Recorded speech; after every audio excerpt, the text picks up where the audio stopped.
Hello दोस्तों, welcome to my YouTube channel science by Vimlesh sir. आपके अपने प्लेटफॉर्म पर स्वागत करते हैं दोस्तों। जी हाँ दोस्तों, आज हम आपसे बात करने वाले हैं एक ऐसे टॉपिक्स की। क्या आप लोग जानते हैं कि प्राचीन काल में जो राजा महाराजा जिस धातु और अधातु का इस्तेमाल करके एक ऐसे अस्त्र का यंत्र का यूज करते थे जिसे वो युद्ध के दौरान यूज किया करते थे। तो अगर आप लोग नहीं जानते हैं तो अगर हमारे साथ अंत तक बने रहेंगे तो मैं ये वादा करता हूं कि आप लोगों को बेहतर समझ में आएगा। तो हमारे साथ अंत तक अवश्य बने रहिएगा।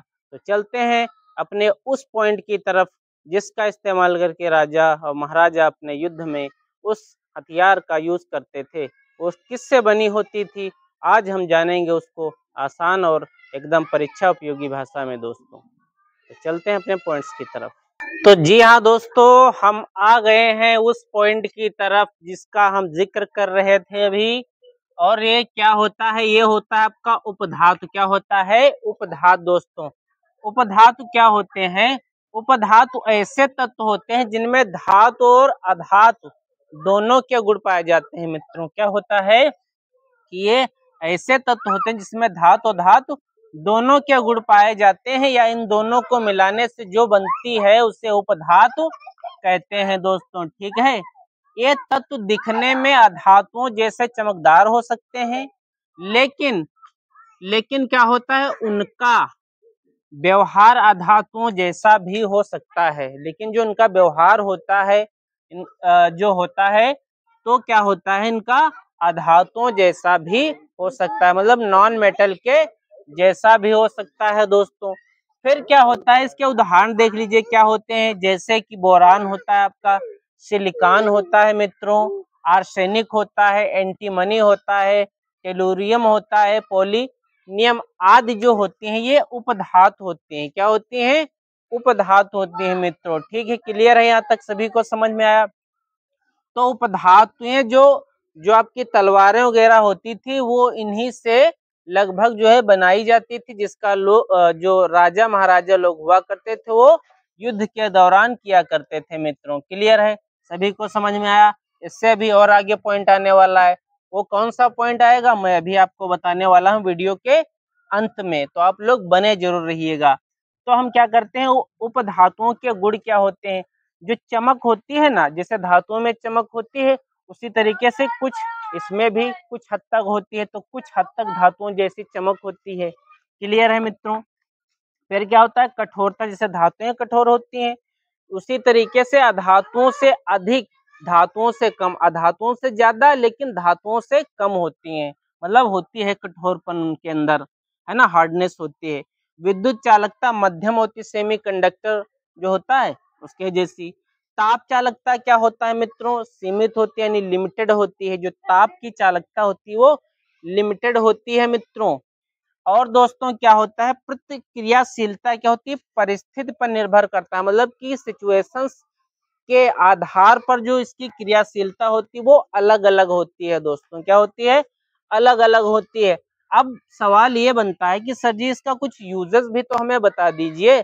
तो इसके प्रयोग क्या होते हैं? धातुओं के उपधातुओं के उपयोग जो होते हैं वो जो कंप्यूटर की चिप्स होती है ना दोस्तों, जो कंप्यूटर में चिप्स, आपके मोबाइल में जो चिप लगी रहती है उसको बनाने में हम लोग यही उपधातु सिलिकॉन का यूज करते हैं। सिलिकॉन एक ऐसी धातु होती है मित्रों जिसका यूज हम लोग कंप्यूटर के चिप्स बनाने में करते हैं। ठीक है, क्लियर है दोस्तों? उसके अलावा बोरान जो आता है ये भी एक उपधातु है ना। एक कांच और सिरेमिक उद्योगों में भी इसका किया जाता है मित्रों। क्लियर है? सभी को समझ में आ रहा है? फिर आर्सेनिक क्या होता है? आर्सेनिक कीटाणुनाशक, है ना, कीटनाशक व मिश्र धातुओं में हम लोग इसका इस्तेमाल करते हैं दोस्तों। अब हम जानेंगे कि इसके जो हम यूज है वो हमने समझ लिया, इसको क्या कहते हैं हमने समझ लिया, है ना। इसके जो गुण है वो भी हमने समझ लिया। अब हम समझेंगे कि इसके आगे का जो पॉइंट होने वाला है उससे क्या बनता है। जो आपके सिक्के होते हैं, है ना, वाद्य यंत्र होते हैं, और आपके जो साइकिल के ढांचे होते हैं, मूर्तियां होती हैं, कैसे बनाई जाती हैं, किस धातु से बनाई जाती हैं, तो अगर आप लोग हमारे साथ अंत तक बनेंगे रहेंगे तो आप लोगों को उम्मीद है समझ में आएगा। तो हम चलते हैं अपने नेक्स्ट इस पॉइंट की तरफ जो हमने अभी आपको बताया है दोस्तों। चलते हैं पॉइंट की तरफ, आगे बढ़ते हैं दोस्तों। तो आ गए हैं हम दोस्तों अब वीडियो के अगले पॉइंट में, मिश्रित धातु यानी एलॉयज के बारे में जानेंगे। मिश्रित धातु दोस्तों क्या होती हैं?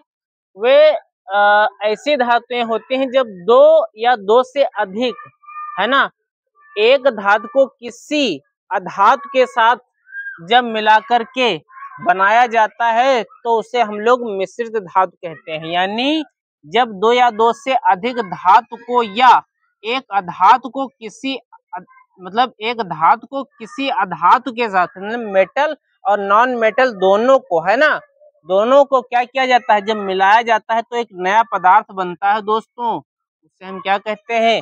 उसे एलॉय कहा जाता है, यानी मिश्र धातु कहा जाता है मित्रों। क्या कहा जाता है? मिश्र धातु कहा जाता है। इनका यूज क्या होता है ना, इनसे क्या बनता है, उसका हम क्या यूज करते हैं, उसको भी हम लोग बेसिक और बारीकी तरीके से समझते हुए चलते हैं। तो हम जाने पहले कि मिश्र धातुएं होती क्या है, क्योंकि पेपर में मित्रों पूछा जाता है दोस्तों, पूछा जाता है। तो इन पॉइंट्स को आप लोग याद जरूर करिएगा। यदि आपसे मिस हो जाते हैं तो आप ऑब्जेक्टिव के जितने भी क्वेश्चन अगर फंसते हैं इस टाइप के बेस पर, तो आप वहां पे मिस करके आओगे। तो मैं नहीं चाहता हूं मित्रों कि आप लोग ये मिस करें मेरे प्यारे प्यारे भाई बहनों। तो इसको आप लोग जरूर जो है तैयार करिएगा। तो उदाहरण क्या होते हैं? पीतल, पीतल भी क्या है? एक मिश्र धातु है। कांसा, ये भी एक मिश्र धातु है मित्रों। स्टील, वो भी एक मिश्र धातु है। और स्टेनलेस स्टील, ये भी एक मिश्र धातु है। सोल्डर जो होता है ये भी एक मिश्र धातु है। इसका क्या यूज है हम आगे भी जानने वाले हैं दोस्तों। क्लियर है? तो क्या होता है, मिश्र धातु के गुण क्या होते हैं? शुद्ध धातुओं से अधिक मजबूत होती है। जो शुद्ध धातुएं होती है इससे ज्यादा मजबूत होती है ये, मतलब जो पीतल होता है कितना स्ट्रॉन्ग, कितना मजबूत होता है दोस्तों, है ना। और क्या होता है, कम संक्षारण होता है, मतलब जो पीतल रहता है, ब्रॉन्ज रहता है, आपका स्टील रहता है, इसमें जंग वंग नहीं लगती है मित्रों। क्लियर है? समझ में आ रहा है? क्योंकि आप लोग फिजिकली देखते हैं कि उसमें जंग नहीं लग पाती है। फिर सुंदर दिखते हैं, भाई पीतल कितना चमकता है, स्टील कितनी चमकती है ना। जो आपका कांसा होता है कितना चमकता है बेहतरीन तरीके से, है ना दोस्तों। और क्या होते हैं, सस्ते होते हैं, भाई पैसा भी कम लगता है। अगर 10 किलो सोना लेंगे बहुत महंगा पड़ेगा, और 10 किलो अगर आप पीतल खरीद लेंगे तो आपको ज्यादा महंगा नहीं पड़ता है दोस्तों। क्लियर है? सस्ते होते हैं और टिकाऊ भी होते हैं, मतलब ज्यादा समय तक चलते भी रहते हैं ये, है ना, इनका बार बार यूज होता है। फिर क्या होते हैं, मिश्र धातुओं के उदाहरण व उपयोग हम जानेंगे। उदाहरण तो हमने आपको बताया, पीतल, कांस्य, स्टील, है ना, एल्युमिनियम, ब्रांज और डोरालुमिन, है ना, ये होते हैं दोस्तों। इनको मिलाने से पीतल में क्या क्या मिला होता है जिससे कि वो वाद्य यंत्र बनाए जाते हैं? तो उसमें मिला होता है दोस्तों तांबा और जस्ता को मिला करके वाद्य यानी बजाने वाले, जैसे गिटार है, सितारा है ना, सितार है, इस तरीके के जो वाद्य यंत्र होते हैं दोस्तों, उनको बनाने के लिए हम लोग पीतल में क्या करते हैं, पीतल का जो संगठन होता है उसमें तांबा और जस्ता मिलकर के वाद्य यंत्र और ताले बनाए जाते हैं। जो ताले होते हैं ना, जो घर में आप लोग यूज करते हैं, वो बनाए जाते हैं मित्रों। कांसा जो होता है तांबा और टिन मिला करके बना होता है। इसमें क्या होता है, मूर्तियां बनाई जाती हैं। तांबे जो कांसा होता है उससे मूर्तियां बनाई जाती है और सिक्के बनाए जाते हैं। जो सिक्के पहले चलते थे, अब तो स्टील वाले आ गए हैं सिक्के, है ना। आज के युग में प्राचीन काल में क्या होता था कि सिक्के कांसा से ही बनाए जाते थे दोस्तों। क्लियर है? स्टील, स्टील में क्या होता है दोस्तों, लोहा और कार्बन मिला होता है जिससे इमारतें और औजार बनाए जाते हैं। क्लियर है दोस्तों, है ना, एकदम शाइनिंग होती है उनमें। सोल्डर क्या होता है, ये शीशा और टिन से मिलकर के बना होता है। तार जोड़ने, जोड़ों पर टांका लगाने, इसके लिए यूज किया जाता है। सोल्डर का यूज किया जाता है दोस्तों। डॉक्टर्स ज्यादा यूज करते हैं हॉस्पिटल्स में। ठीक है? क्लियर है? सभी को समझ में आया है? उम्मीद है आप लोगों को समझ में आया होगा। अब क्या है यहाँ पर, एल्युमिनियम ब्रांज क्या होता है? एल्युमिनियम ब्रांज दोस्तों होता है कापर और टिन से मिलकर के बना होता है। दरवाजे और खिड़की की पेंटिंग में इसका यूज किया जाता है, ताकि वो जो है उनको नुकसान ना होने पाए, जो है दरवाजे खराब ना हो, इसके लिए ऐसा किया जाता है। ड्यूरालुमिन क्या होता है? एल्युमिनियम, कॉपर, मैग्नीशियम और मैग्नीज, इन सबको मिलाकर के बनाया जाता है। हवाई जहाज और साइकिल के पुर्जे और मशीन बनाने में हम लोग इसका इस्तेमाल करते हैं मित्रों। तो उम्मीद है आप लोगों को ये चीजें समझ में आ रही होंगी। बहुत मेहनत किए हैं दोस्तों, पसीना निकलने लगा है। तो आप लोग वीडियो को लाइक जरूर करिएगा। आपका लाइक हमें जो है आपकी हमारी मेहनत के लिए एक बहुत ही इम्पोर्टेंट पॉइंट रहता है ये। तो आप लोगों से रिक्वेस्ट है कि आप लोग इसे अच्छे से तैयार कर लीजिए, पेपर के लिए अति अति महत्वपूर्ण है। ठीक है, तो हम अब इसके अगले पॉइंट की तरफ चलने वाले हैं दोस्तों। अगर कोई डाउट्स हो, कोई समस्या हो, ठीक है, तो आप लोग कमेंट बॉक्स में हमें जरूर बताइएगा। तो हम अगले नेक्स्ट पॉइंट की तरफ बढ़ने वाले हैं दोस्तों। ओके, तो दोस्तों हम आ गए हैं अपने अगले पॉइंट की तरफ, जो कि है अम्लराज यानी एक्वारेजिया। ये दोस्तों क्या होता है मेरे प्यारे भाई बहनों? ये होता यह है कि अम्लराज एक ऐसा शक्तिशाली अम्लीय मिश्रण होता है दोस्तों, जो 3 भाग हाइड्रोक्लोरिक अम्ल और 1 भाग नाइट्रिक अम्ल को मिला करके बनाया जाता है दोस्तों। क्या होता है? 3 भाग HCl और 1 भाग नाइट्रिक अम्ल मिला करके बनाया जाता है दोस्तों। इसका जो है लैटिन नाम एक्वारेजिया, जिसका अर्थ होता है राजाओं, है ना, राजाओं का जल। ठीक है दोस्तों, तो यानी अम्लराज जो है उसे हम अगर बनाएंगे तो 3 भाग हाइड्रोक्लोरिक अम्ल होना चाहिए और 1 भाग नाइट्रिक अम्ल होना चाहिए। यही आपका होता है अम्लराज। क्लियर है दोस्तों? 3 भाग हाइड्रोक्लोरिक अम्ल और 1 भाग नाइट्रिक अम्ल, ठीक है, मिलने से बनता है आपका अम्लराज यानी एक्वा रेजिया। दोस्तों एक्वा रेजिया हमने आपको बताया कि लैटिन शब्द है जिसका अर्थ होता है राजाओं का जल। क्लियर है दोस्तों? क्योंकि यह सोना और प्लेटिनम, यह सोना और प्लेटिनम जैसी राजसी राजाओं की जो राजा लोग जो आभूषण पहनते थे, है ना, रानियां जो आभूषण पहनती थी, उनको क्या करते था, वो सेकंडों में मिनटों में क्या होता था, उसके रंग को बदल देता, यानी उसको उसकी शुद्धता को पहचान लेता कि ये क्वालिटी की प्योर है या अनप्योर है। ठीक है, तो हम क्या होते हैं इसको जो है आजकल के टाइम में जो सोनार होते हैं उनके पास इसका यूज किया जाता है दोस्तों। तो यूज क्या होते हैं, सोने और प्लेटिनम को घोलने में किया जाता है, यानी जो उसको घोला जाता है उसमें इसका यूज करते हैं, सोने और प्लेटिनम में। ठीक है, को घोलने में। उसके अलावा जो ज्वेलर्स होते हैं, सोनार होते हैं, वो धातु की शुद्धता को जांचने में करते हैं। क्लियर है? मेटल आपका जैसे धातु क्या कहते हैं उसका, आपका गोल्ड है ना, सिल्वर है, तो उसकी शुद्धता को जांचने में अम्लराज का ही जो ज्वेलर्स होते हैं, सोनार होते हैं, इसका यूज करते हैं। क्लियर है? सबको समझ में आया है? फिर क्या है कि रसायन प्रयोगशालाओं में इसका विश्लेषण के लिए यूज करते हैं। समझ में आया है? क्लियर है?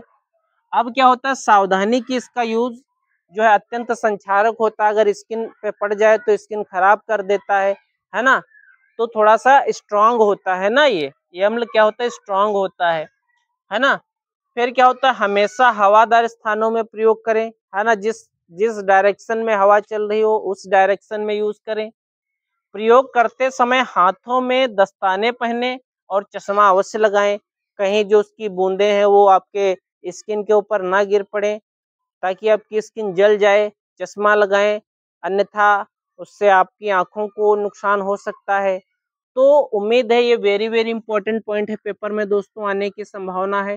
तो आप लोग इसको अच्छे से जो है नोट कर लीजिए, तैयार कर लीजिए, पॉज कर दीजिए और तैयार करके आप लोग बोर्ड में अच्छे अंक हासिल कर सकते हैं दोस्तों। तो मैं आप सभी लोगों से ये कहता हूँ कि आप लोग जितना पढ़ाया जाए उसको आप लोग तैयार करिए, मेहनत करिए। मैं आप सभी से वादा करता हूँ कि आपके 90+ नंबर आएंगे। बस जो मैं बताता हूँ आप लोग करते चलिए। क्लियर है दोस्तों? अब हम चलते हैं इसके नेक्स्ट पॉइंट की तरफ। तो जी हाँ दोस्तों, हम आ गए हैं वीडियो के लास्ट पॉइंट की तरफ और हम लास्ट पॉइंट में जानेंगे धातुओं की प्राप्ति कहाँ से होती है, किन अवस्थाओं में होती है दोस्तों। तो धातुओं की प्राप्ति हमें दो अवस्थाओं में होती है दोस्तों।